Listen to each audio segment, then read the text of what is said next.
Hey, sinners, welcome back. So, I got a question for you guys. Do you ever think or consider or wish that you have one of those 4-hour erections that require you to call for medical assistance to alleviate your condition?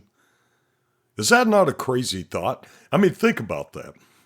They came out with sildenafil, Viagra, and all these things to help, produce a male erection, and then you end up with a priapism. How crazy is that? For those that's old enough to remember, you remember that movie Clerks? And in that one scene, and for those that are too young, you won't understand. You have to watch this shit. They had that one girl that went into the bathroom, and a little while later she came out and she started talking about how it was the best sexual experience she ever had. Unfortunately, it was with a cadaver that had a priapism.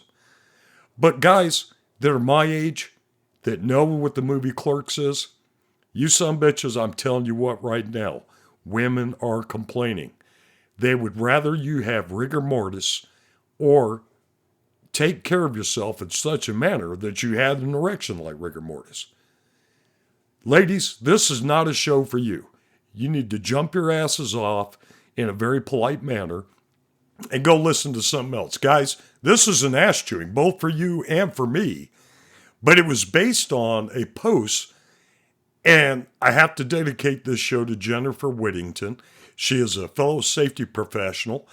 She's currently working in the Virginia, D.C. area, and she was talking about the act of going through menopause, what women were going through, and how so many people looked at this as a taboo subject. And it's odd. We're getting older. Shit's falling apart.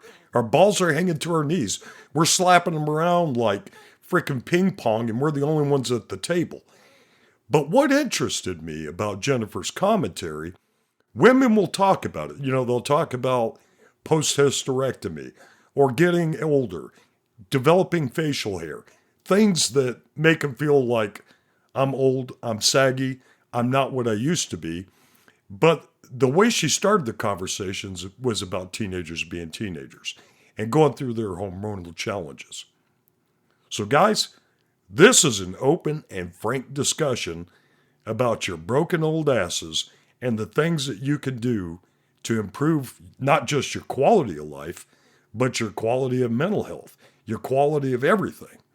Now, I'm not saying you'll be able to sling that little spaghetti noodle around like it was uncooked like it used to be. That's hard for anybody. But think about this. Think about getting back into a position where like every 15 minutes, you're trying to impregnate your wife or better half. Oh, that would be a grand thing.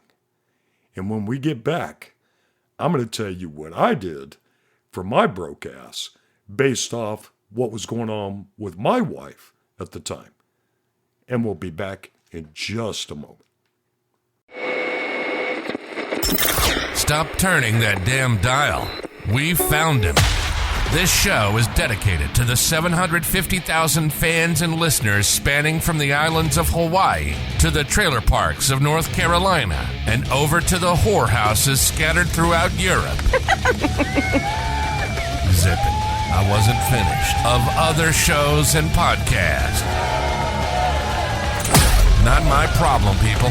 You wanted an intellectual show that worked the brain like mental Viagra, getting old gracefully, and having a sex life like a rock star? Well, then keep your fingers crossed, because you're now listening to Alan Wooford on Diary of a Bald Man. This follically challenged air thief and borderline coffeeholic will educate and inform you about non-penetrating, UFO abductions, developing the perfect chicken and dumplings, and how to live life at the speed of dark. Makes you wish you were hard of hearing, doesn't it? And here he is, with a voice that has you yearning to hear nails being dragged across a chalkboard. Alan Wooford.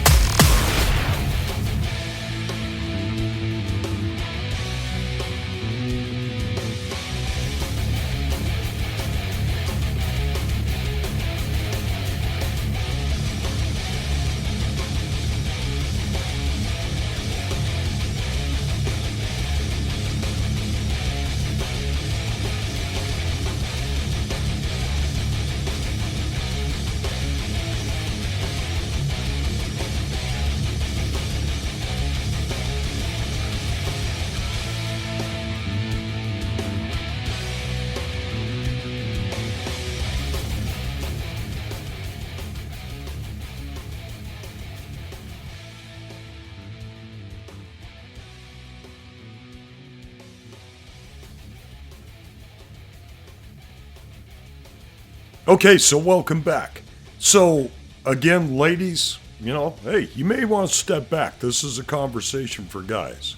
And, guys, let me tell you, just like I said in the last show about naughty and nice, I'm not a psychologist. I'm not any kind of ologist. I'm not a doctor. I'm telling you what's worked for me, what I'm still going through, and things that I'm trying to do to increase not only my manliness and maintain, a better quality of life, but things that's going to help you.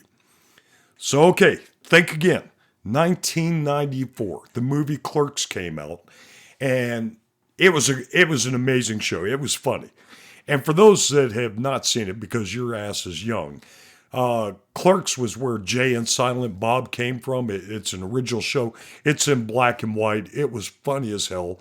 But one of the scenes that just absolutely blew me away was Victoria, whose actual name is Marilyn Giglotti. And Marilyn, I apologize if I say this incorrectly. She played the role of Veronica. So she goes into the store where the clerks are working, and she goes into the bathroom where she thinks her boyfriend, Dante, who is actually Brian O'Halloran, was in there. And she had the best sexual encounter she ever had in her life. The actual actor that had passed away in the bathroom was masturbating, was played by Al Berkowitz. He played some dirty old man that was in the bathroom. So it was funny. Again, the movie's called Clerks. It's where Jay and Silent Bob came from. But it was old like us. So let's talk about that. So as I said earlier, Jennifer had talked about on Facebook in a post, she was talking to female and male friends saying, hey, I know I'm getting older. I'm doing this. I'm doing that. This is the effect of this. And she was saying she wished more people were open and frank about it. And I just happened to put in that my wife and I have both went for pellets. So for all of you that are thinking about, the reason I did pellet therapy for testosterone for years, since I became diabetic, I was 330 pounds when I was working in Alaska. And you guys have to excuse me. My sinuses are killing me, so I've got some drainage, so my voice patterns may be off a little bit. But I had issues with being continuously fatigued, having mental fogginess, having all kinds of issues where I just did not give a shit. I didn't want to have sex. Yes, I like to cuddle with my wife, and I love that, being around her. But I had no energy. I didn't have energy for sex. I've got erectile dysfunction that it was like one doctor would say sildenafil, one say Viagra. Yeah, there was so many fucking chemicals that were pushing on me. I was taking Tribulus. If you've never taken Tribulus, it's to help boost hormones. Maca root, which is really good. Maca root will get you in the mood, let me tell you. That combined with horny goat weed, hey guys, if you remember back to the days when you got the Sears catalog and you were jerking a knot in your lower half because you were looking at the nighttime and evening gowns and panty and dressing, yeah, we all did that. Don't lie. Don't be a son of a bitch and lie. Let's be open and frank. When you saw that, when mom and dad hid your National Geographic because they were showing topless women in Africa and Europe, you was like, well, hell, this is the next best thing. And that's not including all you sons of bitches that hid Playboys, Penthouse, and everything else under your bed. That wasn't me. I didn't hide them. I had to have somebody else hide them, because my dad could find anything. He was like a bloodhound for any type of magazine or thing I was hiding. It's like, you got so many sisters, you can't be having this. And it's like, is that my copy? Yeah. All right. So, guys, let's get back into it. For all you young bucks that are listening in on this, I've seen the analytics. I know there's a lot of you younger ones listening. It is no joke. When you get older, one of the reasons you become a cranky son of a bitch is the simple fact your testosterone levels go down. And so what that means is when your testosterone levels go down, you become an asshole. It's not by intent. It's not by design. It's just Mother Nature saying, yeah, fuck you very much. This is what's going to happen. We don't want your grumpy ass procreating and spreading more of you throughout the community if you can't take care of what you had when you had it? So, guys, I'm telling you, there are some great, great things out there. The problem is, and just like Rhonda called out on me, I never thought about it because you guys have heard the podcast. Prior to me becoming married to Rhonda, I do have to admit, I was a little more frank, I was a little more open. But the one thing I did is just like the rest of you are doing. You hide a portion about you, your physical well-being, your mental well-being, because in your mind, just like mine, we felt like if we told somebody we couldn't get an erection, if we told somebody we didn't have this, they'd think of us as less than being manly. That's total bullshit. That is total bullshit. We break down over time. We break down over environmental factors too. No lie. I mean, some guys I know, the weight they've gained, people think, well, he's a heavy drinker. No, it's cortisol. If you don't know what that is, look it up. Look at stress. Look how everything affects you. You know, I'm open and frank. I told you, and I'm telling everybody on the internet, I've got erectile dysfunction. And they're like, oh yeah, but you know, these professional sports players, these other people say it as well. Well, that's to tell you something, brother. If we're not afraid to admit it, if we're not afraid to say, hey, this is something we're dealing with, then why should you? So getting back to what I said, and even my wife called me out on it.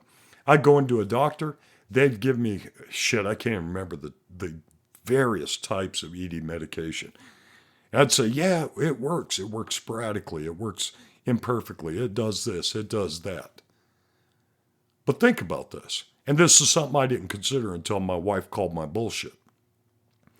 So you go to mix a cocktail, okay? So let's say you're making Long Island iced tea. I don't know the ingredients that go in it. I don't drink that shit. I drink wine. I'm a high class motherfucker. So there are various alcohols. There's various components that go into making Long Island iced tea. If one of those components is not in there, you're going to be able to discern that taste because it's not going to have that taste that you're used to. That's the way your body is as well. You know, you try to make biscuits and you don't use flour, you use cornmeal, you're making fucking cornbread. So the thing that was happening with me is I didn't recognize the fact of low T. I never thought of low T. I really didn't. I thought I was fatigued. I thought I had cortisol. My type 2 diabetes, all these things were affecting my body composition, my hormones, the chemicals. It was never discussed. That was one thing that pissed me off. Not one of the doctors that I went to, you know, that prescribed me Viagra and sildenafil and all these other chemicals ever did a test on my testosterone that said, what are your signs? What are your symptoms? Well, my dick ain't working. My wife will do this, I'll do that. I get some blood flow. And, you know, that was the thing they looked at. Oh, let's check your blood pressure. Let's look at your cardiovascular system. They didn't look at the blood itself. So when I went to Total Hair and Body in Knoxville, you know, with my wife, now she had a hysterectomy, you know, because with certain female things, certain female issues, she decided it was best to get it. And bless her heart, my wife has been through so much. And she's a badass. She's a total badass. But she was going through things, and I was like, honey, you know, they've got this thing where they do hormone replacement therapy and all this, and you should feel better. So she engaged in that. She researched it. She looked at her signs, her symptoms, and everything that was going through her, and she took action. I did not. I thought it was my diabetes. I thought it was old age. I was taking Tribulus. I was taking maca, horny goat weed, all these things that I thought would make that Long Island iced tea that she'd want to sip on. There was something missing. So she's in there and I'm watching and I'm fully engaged. And she'll tell you, you know, they went to cut into her hip, just a very, very, very small incision, maybe 1/4 of an inch. And they slid the tray in and they were sliding into pellets. So I thought, let me get my testosterone checked. So we got done with that. They took a blood test. Days later, it came back. And they said, Alan, this is a good testosterone level, saying like 220, 300. And this is an optimal, 700s, 800s. Mine was in the 100s. So let's look at that cocktail again. I'm making Long Island iced tea. I'm mixing all these chemicals, horny goat weed, tribulus. Tribulus being to help support and develop and build my testosterone. And all these other things. The problem is I didn't have the right liquor combination in my body, meaning my testosterone levels, for any of it to work. Can you imagine? You spend all this money, all this time. You spend months, days, years. You're taking the sildenafil, the Viagra, the Cialis, all these other things, and you're like, oh my God, I'm getting partial relief. I'm getting partial support. It does no fucking good if the base of your cocktail, I didn't mean it to come out that way, but I like the way it just fell out, but the base of your cocktail doesn't exist. You're not going to get that taste profile. You're not going to get that full, beverage that you want because you don't have the base to develop it by. Get your testosterone checked. Because if you're like me, you're in the 100, 200, the tribulus, the maca, the horny goat weed, the yohimbe root, none of that's going to do a damn thing for you because if there's no base for it to build up on, it's just going to keep sliding and sliding and sliding into that hole within your body. It has nothing to build up on. It can't. There is nothing in you to support the weight of the added, stuff and chemicals and materials you're putting in. Don't be a dumbass. Go get it checked out. So here's what happens when you get it checked out. You find out it's low, and then you take action. Now, again, this is for me. Everybody may be different. There are people that take testosterone shots, but the problem with that is you get a peak right after the shot, and then it diminishes. So you got to keep taking those shots. There are people that use the creams and salves. But what happens, you absorb so much of it, what happens after a while? Wash your hands, you wash your body, wash your skin. Is it as effective? I don't know. I haven't tried it. Different strokes for different folks. Everybody's going to respond differently. But I get the pellets put in. They make a small incision. I'm not going to lie. When they put the lidocaine in there to numb my ass cheek up, I want you to think about my ass. Not in a gay way, and if you do, that's okay, because that means you think of me as being cute enough to think of in a gay way. But think of yourself laying flat down. You take your right hand and put it aside your right butt cheek. So right in that area, right above where most people who actually have an ass, where it bends into the back, they make a tiny incision. They take a small metal tray and they slide it in there, because you've got to have a path for the pellets to follow, right? It's better to slide the tray in you instead of jamming it, getting around, all your dermal layers and your fats and everything. So I put this tray in, and then they pack these pellets, depending on what you need. They get done. I had to have stitches on mine because, this is like my second, third time having it done. And to make sure that I didn't bend, stretch, or move in a manner that would pop them out. So the lidocaine burned like hell. I mean, it did when it was going in. There was some slight discomfort in the pellets going in, but not because it hurt, but because you can feel them manipulating your hip and your ass cheeks in order to get the pellets in, right? In 24 hours, I felt like a god. I felt like a god. No disrespect to any religious organization. But the reason I say that is for months, actually for over 2 years, I was lethargic. I was tired. I would find myself on some days having to take a nap. And I've never had to take naps. If I do, it's far and few between. But I had to take naps just because the amount of fatigue I felt. Mentally, I was just drained. I couldn't sit. Now I have ADHD and I have PTSD, so I have competing, head smacks going on by my own body, my own soul, whatever you want to call it.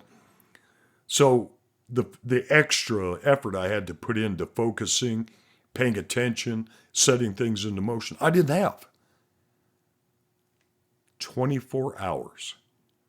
24 hours after I got the pellets in, I felt like a god. There was nothing I could not do. I was lively. The fatigue was gone. Yes, I was taking vitamins to help support and help produce. I went to On It and I got the memory stuff. The same thing that Joe Rogan takes. I was taking the stuff and it was working. Oh my God.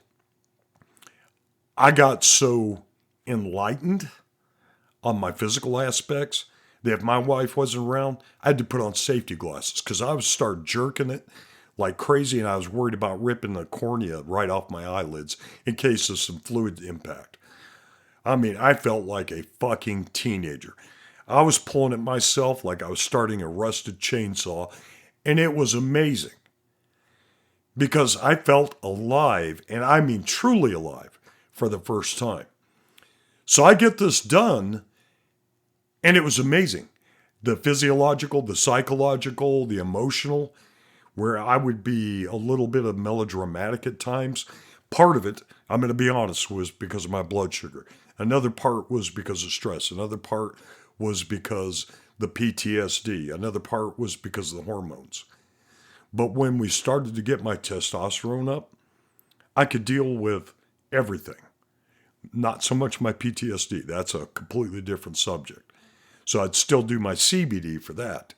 But where I was having to take massive amounts of magnesium to deal with the stress, and then that would cause, loose bowels because magnesium is a stimulant, right? So it stimulates your bowel activity. And for all you old guys that are getting backed up in your age, yeah, magnesium citrate, go get you some of that. It'll help clear you out because impacted bowels and bowel issues, that causes mental fatigue too. It causes yeast. It causes all kinds of things. I am not a doctor. I'm not a gynecologist or proctologist. Go see your physician. Go see, whatever you have to. Fucking go to a veterinarian if you need one. But I am telling you guys, if you're going to age gracefully and you don't want your wife cracking you over the fucking head with a T-ball bat, go get your blood checked. Simple things, simple remedies, simple, reactions. So, from my personal experience, after my second set of pellets, I did what they call PRP. Now, again, I told you earlier in the podcast, and I've told you on other podcasts, that I've got type 2 diabetes. What PRP is platelet-rich plasma. And what they did is they drew blood out of my arm, right? This is in between me getting the testosterone shots. They spun it in a special centrifuge. They loaded it up into, let's just say some, not a hypodermic, but quite larger. Then I went in and they handed me lidocaine and some other, a couple other numbing agents from what I remember. And they said, cover your penis with this to numb it.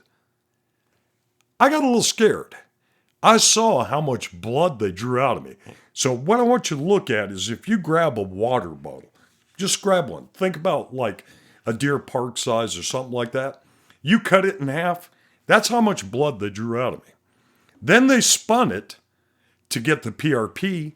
And again, these are things you can look up. If you look it up, look at PRP, platelet-rich plasma for penile rejuvenation. They call it the P shot. I mean, it sounds odd, but, after 2 to 6 weeks of it, it gets noticeable. You see that your pecker's getting bigger.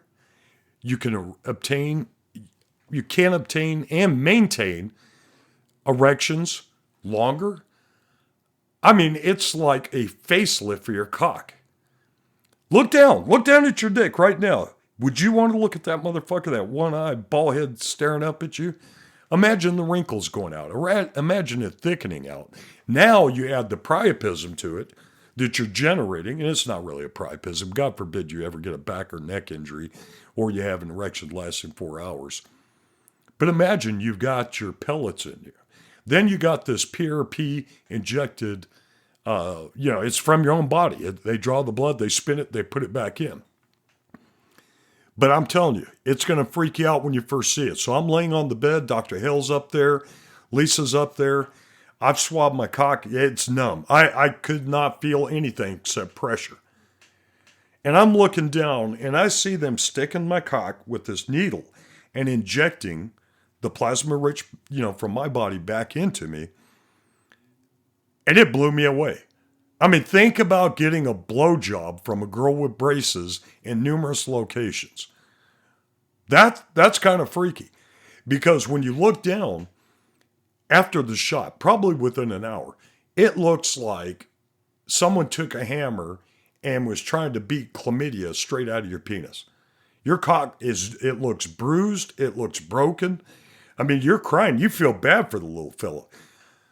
But what's amazing is when you see all the puncture marks, you're like, oh my God, is this even going to work? Is it going to feel up?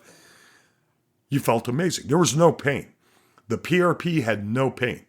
And for those of you, that's in Tennessee, that's Knox County, Sevier County, Jefferson County, go to Dr. Hale, go to Total Hair and Body. They are not paying for this. This is how great this works. And for my other listeners everywhere else, look it up. Talk to your doctors. Talk to your physician. Talk to your primary care. Check your testosterone. Check your other levels. Without a base, without that testosterone base, and it may be something else, God forbid. Maybe you have Hashimoto's, maybe you have something else. But you can get a plan. You build that base up. You build that floor. You start doing your horny goat weed. You start using all your natural stuff. Cialis, Viagra, whatever they give you. But you build that base and it starts going up. That flagpole's going to wait, brother. I'm telling you right now. Now, is mine completely fixed? Total honesty, no. There are days when I get a nice erection and I feel like a teenager, and you start slapping it around just to see if you still have that buoyancy in the reflex. And there's other days you get frustrated. It happens. Continue your maintenance. Continue that. Get the mentality first. Build up your physical. Take care of yourself. And everything's going to come out fine. I don't mean to say come out, as a parody. Everything's going to come out fine. And then, just like me, every 15 minutes after binge watching Yellowstone, you're going to look at your wife and say, hey, you want to make a baby? She's going to tell you no. One, because your wrinkled old ass just ain't cutting it. Casey is the man. But because for years she's put up with your mental stress, your physical ailments, and all that. Build up to it. Don't get that sudden shock. Kiss on her. Look up videos. I just did a thing on Naughty or Nice. Look at the Naughty or Nice. With the PRP and the hormones and stuff. Hell, I'm going to start sending my wife more naughty pictures. Luckily, she can zoom in on them to see what the fuck I'm sending her, and it doesn't look like a blister on her end or a gerbil with a priapism. But enjoy life. But to enjoy it, check yourself out. Don't think it's just stress. Don't think it's just work. Don't think it's just family. Don't think it's anything. No. Get your ass out there. Get with your primary care physician. Get with somebody that's a specialist and know what's going on. And if any motherfucker starts just handing you pills without looking at underlying conditions, and don't lie. I did that. I said, hey, it kind of works. Shit didn't work. I didn't have the base for it to build on. Don't do the same shit. How many people do you hear on a podcast telling you this? I'm telling you this. I'm not embarrassed. Don't be embarrassed. Live a long life. Live a happy life. Bend your wife over like she's got her OnlyFans page and you're her biggest fan. Smack that ass. Get in there. She will love it because that's the person she knew years ago. You will love it because you're the person you have always been. but got lost with age. This is Alan Wolford telling you to plan, prepare, communicate, engage, and see your primary care physician and build that baseline for life back up. God bless you. I love you, and thank you for listening. You've been listening to The Diary of a Bald Man. How do you feel? A little dizzy? Maybe a little nauseous? That was one hell of a ride, I know. It's our passion to make you feel as uncomfortable as possible. We hope you've enjoyed the show. We know we had a blast. Make sure to like, rate, and review the show. We'll be back soon, but in the meantime, Google Alan the Safety Guy. You'll find all the socials there. Connect with us, or else. See you next time on Diary of a Bald Man.